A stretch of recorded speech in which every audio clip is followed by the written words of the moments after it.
Thank you. Hey. All right, thanks. Is my mic on? There's a green light on it, so I'm just going to keep saying words, and at some point, maybe something will happen. All right, you can see my screen. Let me present. Hey, I'm Dan. I'm going to talk about stress-free local microservice development. Start by telling you what I'm going to tell you. What are some takeaways I hope you can take from this? Oh, wow, that's a really slow latency. Sorry if I double click forward at some point. When you're doing microservice development, you should be able to center your workflow, what matters to you. And I'll talk some about examples of high-level workflows that can really be important to developer productivity. I'm going to tell you, surprise, surprise, that our tool Tilt centers your flow and therefore would be a positive addition to your life. I'm going to tell you how you can start using Tilt, and I'm going to tell you about where we're going and why I think you can be even more excited about that. Before I jump into this, I'll tell you who I am. My name's Dan Bentley. I'm CEO of a 6-person startup called Windmill in New York. I have, LA is not completely foreign to me. I'm the first generation of my family on my dad's side to not go to Long Beach City College in a few generations. I was at Google building developer tools for 11 years. And while I was there, I really fell in love with 10x productivity wins, where you aren't just making a tool faster, where people get their work done a little quicker, but that people change their workflow. They respond to the different incentives and do what they want so much more that it really can be transformative. And my fun facts are I've opened for The Who, and I have 2 checks from Donald Knuth. You can meet me after if you're interested in those stories. And for this talk, what I'm going to talk about is not operations or production and not even CI/CD, it's local development. As you edit and save in your editor, before commit, before push, before CI/CD, really the time from when you start working on an issue until you're like, this is good, let me send out a pull request. It's important because it's where developers spend a lot of time and would probably love to be spending more time. And also just for scope, lots of what I'm going to say is relevant if you have microservices or distributed systems. You have different binaries that you're running on Kubernetes. If you're just building a monolith and you're running it on Kubernetes instead of one VM, this might not be that relevant. Sorry, there's food and beer in the back. So you're a developer, you're doing local development. What's your flow? And I'm going to say that there are 3 things that really matter. You want to be able to start your app, then go to it and see the app, not just see one API endpoint that that mocks out all of the downstream services. You want to be able to change your app. Let me save a file and then reload and see that change. And you want to be able to pinpoint problems. Hey, I can see that something's not working. Why isn't it working? And this isn't directly relevant to microservices. This is just, as a developer, what kinds of questions you want to do. And you'll notice that these are high-level end-to-end goals. And the easier that these are, the more productive you're going to be, the faster you're going to get stuff done. And when you were building monoliths, this flow was really supported. To start your app, you just run start.sh or make server and bin/server. You had some way to start it. To update it, you just Control-C and up, enter, and rerun it. Maybe you're using Rails or something that watches the file system, so you don't even have to rerun it. And to pinpoint problems, well, when there was a problem, it threw a stack trace, it died, you just looked at the top of your terminal. Whatever was there, that's what you needed to see. And microservices don't support your flow because it takes too many steps to get them going, to update them, and there are too many steps to find what's broken. Because I'll say we're still at a point with microservices and with Kubernetes where there's a whole lot of low-level infrastructure abstractions. And this can be a really great way to build a system. Just to be concrete, you have to do the Docker build, you have to push it to some registry, you have to send it to the Kubernetes API, which then at some point will start pods, which even have this difference between like their status and their logs. And these are all of the different things that you have to keep in mind. And to be clear, this is the right way to build infrastructure, right? For all of the reasons that the Unix model is cool. It's composable, single purpose, you can swap components in and out, but it leads to impedance mismatch for the use cases that really matter to users, where you care about these high-level goals. And when I frame these, I didn't mention which service I edited or which service I'm updating or which service the problem is in. I didn't talk about whether the problem's in build or deploy or runtime or startup time. I just want to be able to edit code and see my app and figure out what's broken. So we have these low-level abstractions. We want these high-level workflows. And there are lots of different ways that you can do them. Be careful that you don't forget to inject the image. You can just start each different service with a different script, maybe in a different terminal, and you just have to remember which one to restart. Maybe you have some script that starts all of them. Maybe it's even super complex and uses iNotify and figures out which to restart. Maybe you have a custom tool that handles a lot of commonality. You can use Docker Compose or Scaffold. There are a few other tools. But if you're doing microservice application development, I bet that how you do that local development looks like maybe one of these, maybe a combination of them. If it doesn't, I'd rather you not heckle me right now, but I would love to hear genuinely what you're up to understand better. So we have all of these options. Which one should I pick? How good are they?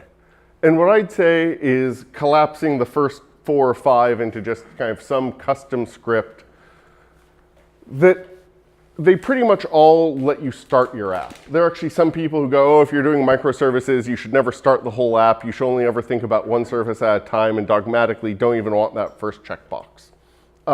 Scaffold is a tool that watches your file system, updates your app as you edit, and it can do that well. Docker Compose, you need to do it, but lots of people figure out hacks to use file watching and volume mounting to be able to get that experience.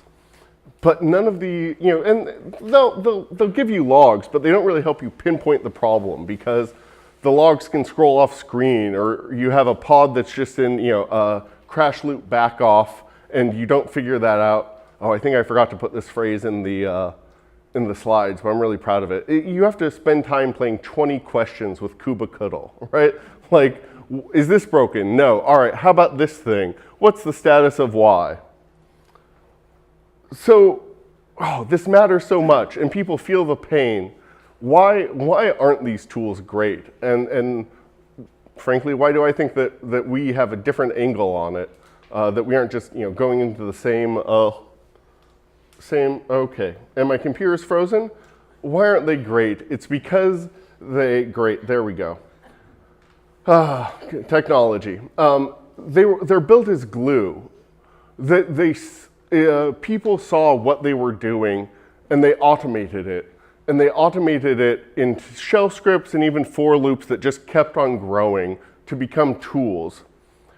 But we see a different way. Instead of saying, what am I doing and let me automate it, let's start building it as a product, not as infrastructure. That what we care about is the workflows for users, not presenting the concepts in the same way the underlying infrastructure. So I think that Tilt, the tool we're building, is really the kubectl you want as an app developer, which is different than the kubectl you want as a cluster admin, is different than what you want if you're doing ops on a huge production rollout, is different than what you want if you're a Kubernetes committer who really cares about the orthogonality and platonic ideals of these concepts. What does that mean? I'm going to now try and do a live demo, so cross fingers and let's see how it goes. I'm going to go into a terminal. Can you all see my screen reasonably? Cool, no one shouted no. So I'm going to run tilt up. So tilt's a binary, it runs on your local machine. And what you can see here is it takes over your terminal and it shows you for each service, for each microservice that you have in your app, a line. And so I'm not sure if you can see, so I'll just show you that it has a color here for the status. It shows you what it's building. It shows you how it's running in Kubernetes. So you can see each deployment go through the Kubernetes lifecycle of container creating, running, and it's doing these in order. This is running with our sample project. Our company's Windmill, the tool's called Tilt. Our sample app is Cervantes with an S because we're clever and punny. It's a personalized homepage circa mid-2000s where to get at microservices, each widget is implemented as a different microservice. So that's cool. If I reload it, some of the things change, some don't. And you can see here that each widget, has a service associated with it. I can scroll through, I can open it. If you'll notice, some of the services just are giving some heartbeat log message that's spamming. So I can hit enter to bring up the log for just one service. I can scroll up to see the build log per service, or I can expose myself to the full deluge. So that's number one. Start your app. For number two, I'm going to show you update your app, and this is where it starts to get a little scary. So I have here, this is main.go in the snack service. Actually, I'll just comment it out, and I'll add that so that the only option is hello L.A. K8s. So when I save, you can see that now it's building. Tilt saw the save because it's watching the file system. It's doing the build. I can see the build log as it's happening. It's applied it, and now I can see that it's running. And when I reload, now you can see your change live as you go without having to Control-C, without having to restart everything. So that's number two. Update your app. Number three is pinpoint problems. So I'm going to go back here and I'm going to add, sometimes you have a service that can't start up because there's a missing file. I'm going to pretend to have that by saying can't find resource file. So then when I save, it's building it, and I think it's going to show me an error that's different than the one I told you it was going to have because hey, log.theta isn't a function, I skipped the L. But you can see that here it's showing you the error from the build, even though I was trying to deploy it. Even as the heartbeats stream in from the other services, Tilt keeps the error pinned so that you can't miss it.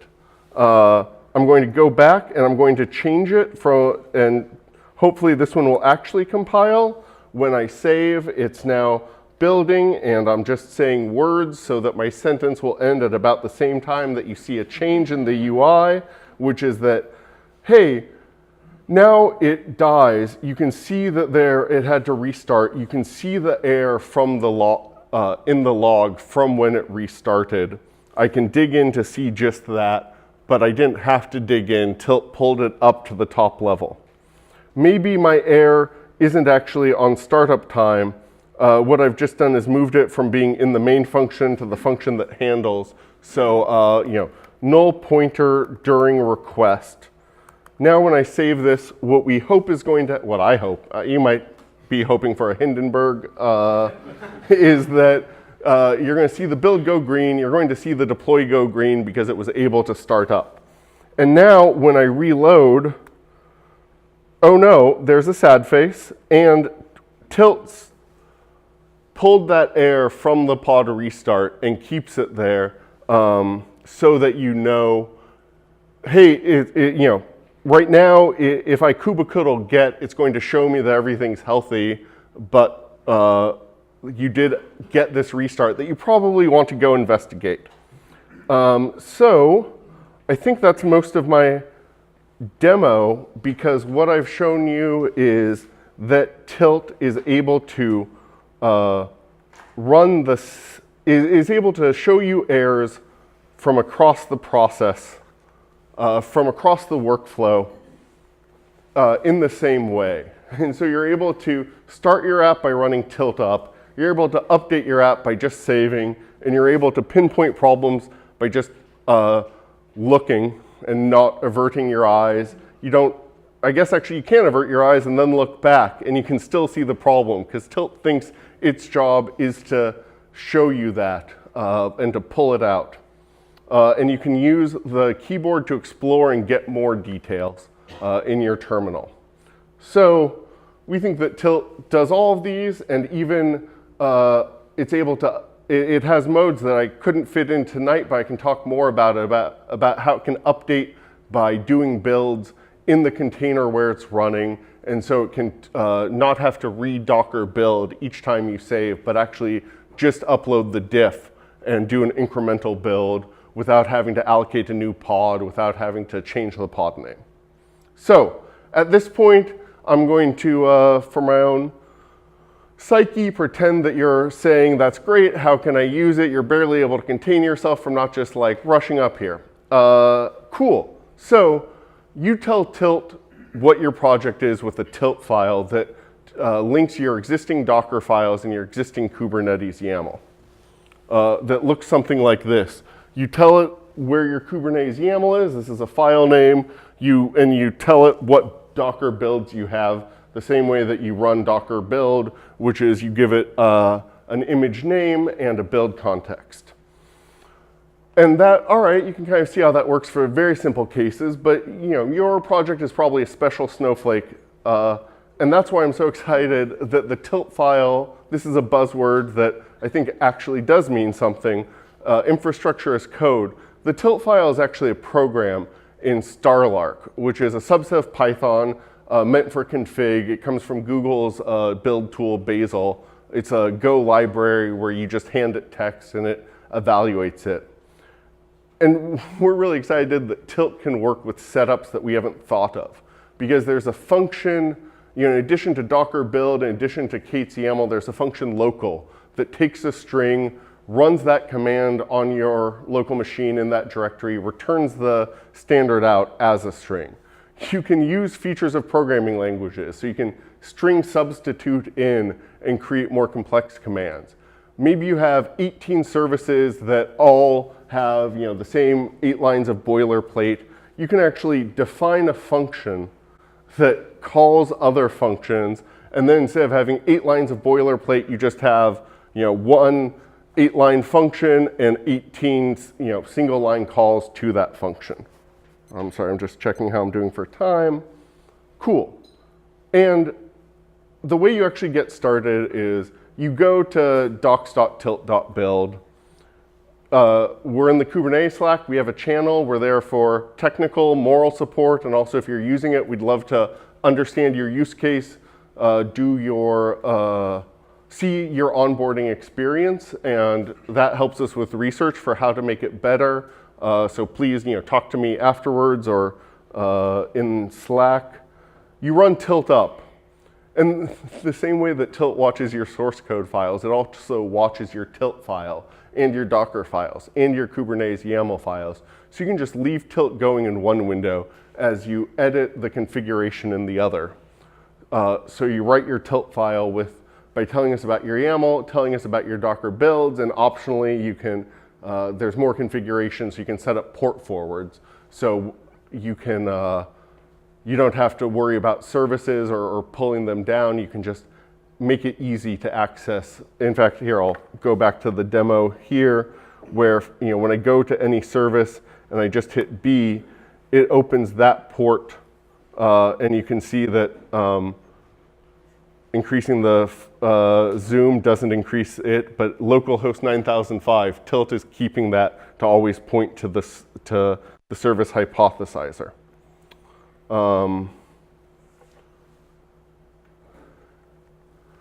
write your tilt file bugs, we fix them quickly and share with your team, and we can help that process, because I know new tools can be scary, but we think what's cool about this is that for the developers who aren't writing the tilt file, it's really just changing, their experience is, hey, instead of running start.py, I run tilt up, and then I get this UX that's helping me pinpoint problems, and I don't have to restart it as much. We think that tilt works with your setup. I talked a little about this, but on a broader level, yeah, we need to see the YAML for your Kubernetes objects, and we have built-ins that can use customize or Helm or call out to your way of generating the YAML. We also have a mode where we can offer our UX on top of Docker Compose instead of Kubernetes. So I know lots of people who deploy to Kubernetes for production use Docker Compose for local development, and you're a one-line tilt file. Just point us at your Docker Compose and you get a better UX. We can work with any Kubernetes cluster. Right now, for demo purposes, I'm showing you it on my laptop with Docker for desktop. We also support Minikube, micro K8s, which is new and worth checking out. Or if your kube context is set to a cloud cluster, whether it's Amazon, Google, Microsoft, on-prem, we can just talk with that. If you have a special case that you think doesn't fit into this bucket, I hope you will come talk to me, because I'd love to figure it out and see how we can work with it. You know, some feature requests we've gotten are like supporting other builders than just Docker build, and we know how to do that. We think that tilt doesn't have to be scary to your company. We're not a SaaS product that you send all of your code to. We're a local binary that's running on your machine. We're open source on GitHub. We use your standard existing config like I've shown you. It's still Kubernetes under the hood. So tilt is offering those high-level workflows on top of the same low-level abstractions. But if you're new to the team, if you're new to Kubernetes, you don't have to learn about all of them. You know, you aren't being hazed, you aren't being dumped in the deep end. But tilt's also not hiding it. We aren't pretending that we're some past that's completely different. We're showing you pod IDs. We're helping you learn how to get into Kubernetes development as you're also shipping code for your day job. We have a roadmap. It's prioritized by user need. So if you need something, we can bump it up. There are going to be bugs. Next week is the 6-month anniversary of us, doing the first commit, writing the first code. So it's young, there will be bugs, and we're going to fix them pretty quick. I've kind of mentioned speed of updates. That exists, and but I don't have time to talk about it tonight. We're talking about adding a web UI in addition to the terminal UI, letting you control when things rebuild instead of doing it on save. How do you split up the resources if you have some kind of CRD that's creating more pods and spinning things up and down? How do we integrate with your IDE? So yeah, we're going to make cool things, but I think what gets me out of bed and might be exciting to you is fundamentally we believe that feedback drives development. And if you get better feedback, you're going to be more productive in your development. So what are some things that aren't just a personal instance of your app that we think fit into this model of centering the user end-to-end workflows? Unit tests, integration tests that depend on having the whole personal instance set up. Being able to tell you, hey, you have 9 different repos, 8 of them are new, but one of them you haven't pulled, it's 2 weeks out of date, there's all of these changes. Instead of you having to figure it out only when there are conflicts, right? Like tilt with this model of we watch your file system, we watch your cluster, we give you feedback about it. I think that's something cool. What I'm going to tell you next is like way future hypothetical, but I think gets at where we're going, which is, hey, you're modifying a file, like allocator.cc that's been responsible for 4 of the last 9 performance regressions. So once your unit tests passed and you went to lunch, we started running the performance tests that are too expensive to run on every save because we think that this feedback is going to be really useful to you. It's going to stop you from going down the wrong path. And I think that's what really separates us from lots of the other tools that you could build or that other people are building, because we're a developer tools company who sees we think being the best Kubernetes developer tool is a bit like being the meanest Muppet. It's just not a high bar. And so that's where we're starting, because we want to build the best developer tools, not because we're a cloud vendor who wants to unblock next quarter sales contract. And so what I think Tilt could grow into is an IDE that's able to not just use both cores on your laptop, but is able to use your whole cluster as a backend that works with your favorite editor. You don't have to like the choices we've made for key bindings, that lets you share state with other people on your team. And so we think of it as live development, as the space that we're really growing into, of getting instant useful feedback as a developer. So I started by telling you takeaways, and I'll repeat them. We think that microservice development is painful because it doesn't center your high-level end-to-end workflows, and that Tilt does, that you can start using it and that you can have a good experience with it, and that it's leading down this path towards live development. So thank you. Thanks to Replicated, sponsors, organizers. I'm Dan at windmill.engineering, which, yes, it's a domain. There are a surprising number of websites that don't let me enter it. I'm based in New York, but I'm around tomorrow, so I'd love to get coffee 7 times a day tomorrow, so reach out to me. I tweet at Bentley. Our company's at Windmill Eng. Our website is tilt.build, also a domain. And you should watch Joe Bita, one of the co-founders of Heptio and Kubernetes altogether, is doing a TGI K8s tomorrow playing with Tilt, so you can tune in there. And yeah, that's my talk. Thank you so much.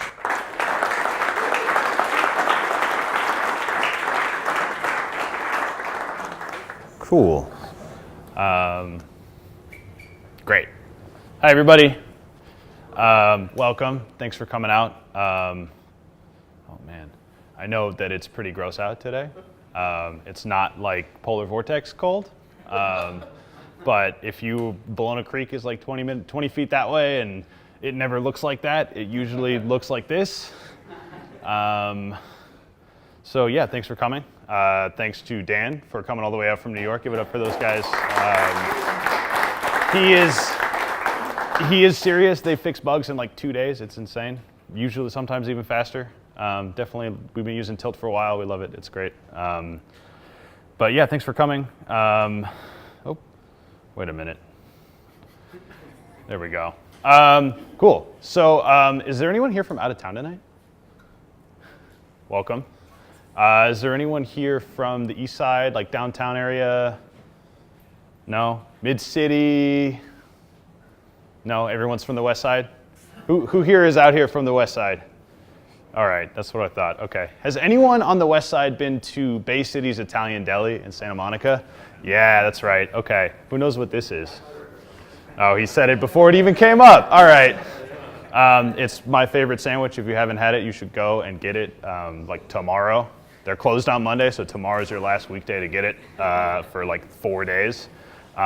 They do this thing where it's like sum is greater than the whole of its parts, where if you took the same ingredients and put them together in a different order, it would not be as good. It's really the mustard and the Italian seasoning and the oil and vinegar. It mixes together, and it's awesome. Go get one.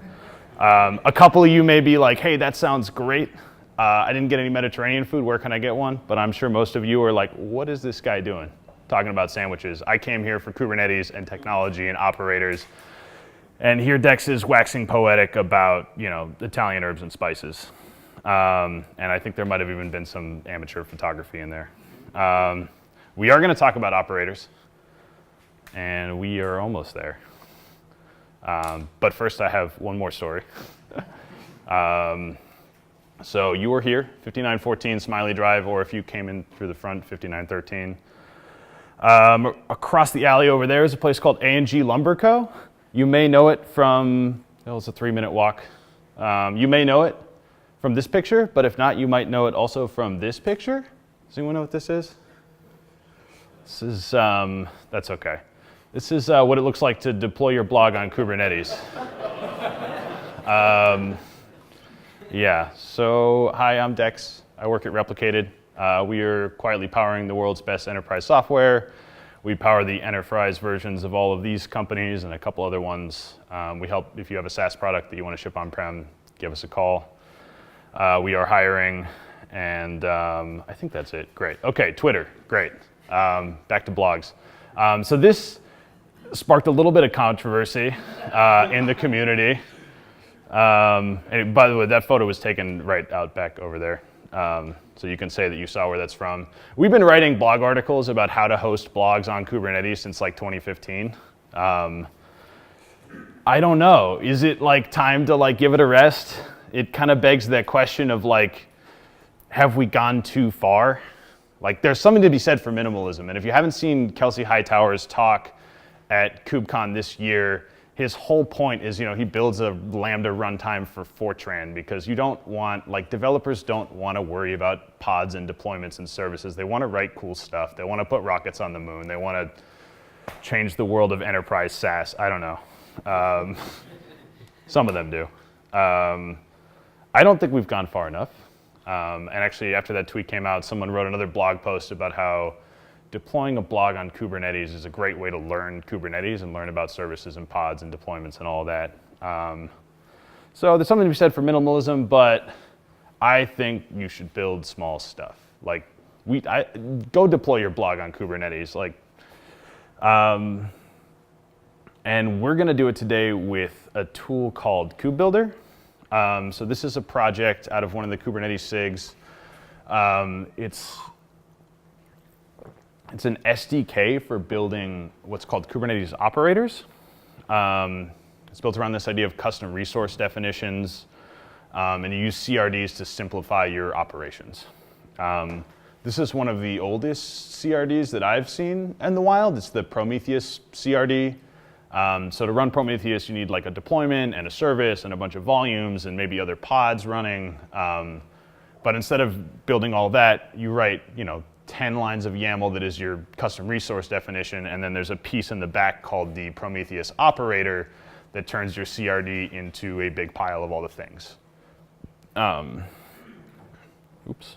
And this is kind of like how Kubernetes works internally as well. Like, you make a deployment, send that to the API server, that goes to the scheduler, and then the scheduler is going to like figure out where the pods run on whichever nodes. It's in the controller manager. When you create a service type load balancer, you're going and provisioning an ELB or a Google Cloud load balancer. Actually, another really good talk from KubeCon is Tim Hawken, one of the lead architects on Kubernetes. He has this crazy idea that everything should be a CRDs. Like the deployments and services and all these pieces that you think of as part of like the core Kubernetes should be like moved out as like add-ons. It's cool. It's like 5 minutes. If you have time, you should check it out. It's not happening anytime soon, but the 4 or 5 years down the line, that's like part of the vision, I think. Cool. So that's a CRD. That's the Prometheus operator. And so rather than like a deep dive into like how KubeBuilder works and how all the internals and SIG controller runtime and all this stuff, let's go build something fun. Let's talk about CRDs for blogging. So this is a project that we just released, or I just released, called Captain's Log. It's an operator to deploy Hugo sites to your Kubernetes cluster. So blog is not a complex distributed system. It's, you got a title and you have some posts. And in general, your kind of architecture, your data model is pretty minimal. I don't know what all the tables in WordPress are for, but I think you just need this. So you got a blog, you got a title, posts have contents, and they belong to one of your blogs. Great. So here's our first CRD, is a blog, and it's just all it has is a title. And it's got metadata.name, it's got all the core Kubernetes built-in stuff. And then our blog post is just going to point to a blog, and it's going to have content. If you've used Hugo before, you'll recognize some of like the metadata in the header there. You could argue that that's part of the CRD of the resource definition, but I only had like 2 days to write this talk, so there's going to be more sandwiches too, by the way, in case anyone else was looking forward to sandwiches. Cool. So KubeBuilder. We'll like jump into like what KubeBuilder is like to use. You basically tell it the things that you want to make, like the API version that you want to make, and it fills in all this boilerplate. And then you just add the fields, and it does code gen for everything else. It's really, really nifty. So it'll scaffold out this whole project, and it'll build out like directories for you. So you like maybe have the blog controller, and essentially what you're doing is you're implementing a control loop. You observe the state of the world, and you decide what needs to change, and then you apply those changes. So if going back to this, like, it's really far back. Let me find it, this thing, right? So the Prometheus operator in this example is sitting there spinning in a loop, watching for requests, and then like making it so out in the like lower level Kubernetes objects. Let's see if we can do this without going too far. Okay, great. Yeah, so you implement a control loop. If you can write code for like a thermostat or something, you can write a Kubernetes controller. Hey, the desired temperature is 78 degrees, and it is 72. I'm going to turn the heat up. I'm going to turn the heat down. I don't think it's 78 degrees anywhere in the country right now, but yeah, it's cold over there. So essentially, it gives you all the scaffolding, and you just write this one reconcile function. So when someone creates a blog, you decide what to do with it. And all this code is open source. We'll post it in the talk, so you can dig in. Or you can go, it's really easy to get set up with KubeBuilder and build this yourself. Cool, so that's our control loop. I create a blog. That's going to go into the API server, and then our captain's log operator is going to create a deployment. It's going to create a service, and then it's going to create some config maps to hold the content for our blog. And then when I create a post, it's going to update the content, and it's going to do a rolling restart of our deployment. Apparently, there's some things coming in SIG apps where you can update a config map, and the relying deployment will get updated by Kubernetes. But for now, we put that logic in the controller because it's been like 5 years, and they still haven't figured it out, or however many years, 3 years, I don't know. Cool. So that's our blog. That's how it works. Let's see if we can do some thought leadership over here. So I'm gonna plug this in. Yeah, do you mind? Yeah, it should just be a switch in.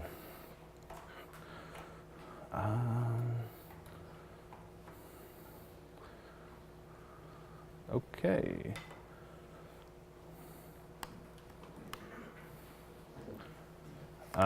Cool. Can you guys all? I should probably make that a little bit bigger. Of course, it doesn't want to get any bigger. There we go. Okay, cool. So kubectl get pods. Nothing up my sleeve. No pods. So I'm gonna run I'm just running with Docker for Mac. They give you a Kubernetes cluster now, which is really cool. So let's go and install this thing. So I'm going to grab this operator.yaml. Hopefully the internet is going to hold out through this. Cool. So I'm going to install the captain's log operator, which is going to watch for these blog objects. So I will apply that.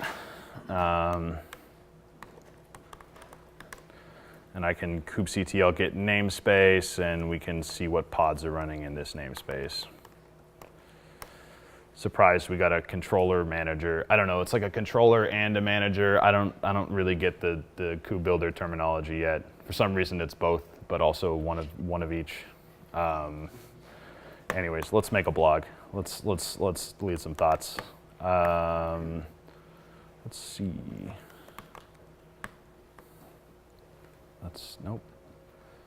Cool. So I'm going to create a blog called My Cool Blog. And this should run on localhost at some point. So you can see that it's created pods.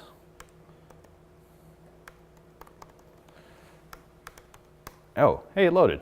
Okay, great. So we have My Cool Blog.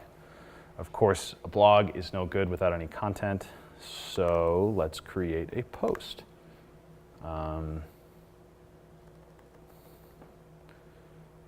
Great.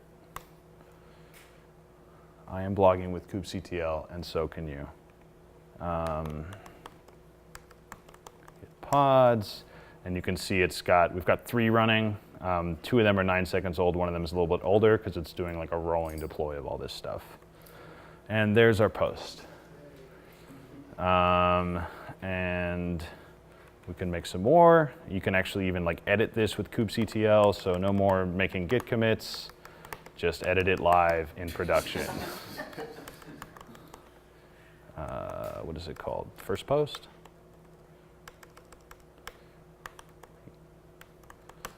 Cool. Okay, here's our thing, and let's just. I'm really excited about this, and I don't think one exclamation point is enough. I'll make it a little bit bigger.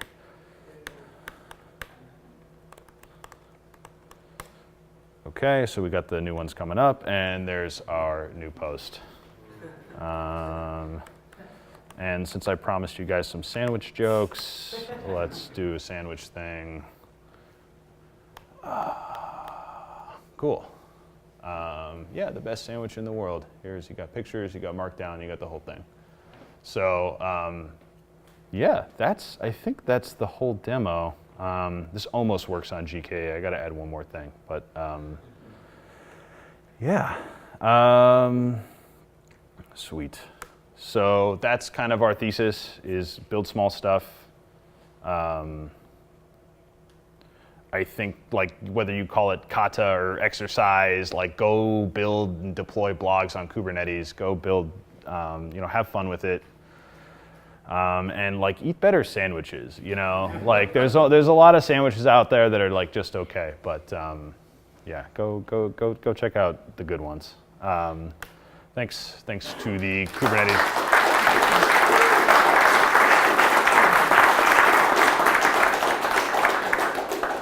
Yeah, thanks to the sponsors. Thanks to NetApp and Replicated for hosting. Thank you all for coming and listening. We got a little bit of time for questions. Yes, Eddie. So is it kind of an abuse of config map to put images and a running blog and things like that? You're not running a database, you're using Kubernetes to store all your... Yeah, exactly. Well, etcd is a database. I know, but... Yeah, you could call it an abuse of Kubernetes a little bit. I mean, the idea is that that's actually, it's not an image. It's, it's a markdown link to an image. So yeah, if you have a lot of thoughts, if you want to write like 10-page posts, you might go over the max like size for config map items, but... I use the Prometheus operator, and through my year of working through many Kubernetes clusters, I'm finding that the path leaves, like people are using different things at different times within the cluster in order to solve some problems. And over time, some of those methods are picked up and get out of alpha, beta, and actually make it into the product. Right. And other times they just die on the tree and say, oh, yeah, that was a bad method. Let's not do it that way anymore. Right. TPRs, like... Right, so CRDs, operators, seems like cool, but what happens in 2 months when somebody abuses some component of Kubernetes and then they go, not so cool, we're going to tack on something else. So is it, it's cool to play around, but this should be production stuff now and not just playing around with it. For the record, I never said deploy your blog on production with this. If you do that and it breaks, do not come calling me. But yeah, no, I mean, it's, that's how people find out what's right? You build a tool, you throw it out in the open, people use it. Some people use it badly, some people use it well. You find out what works, and that's how you get from things like replica sets and pods up to deployments, right? Cool. Well, thanks everybody. There's plenty of beer and food left in the back. And Eric, I don't know if you got anything else, or you good? I think that's pretty much it. Thanks again for coming out. Just keep an eye on your mailbox.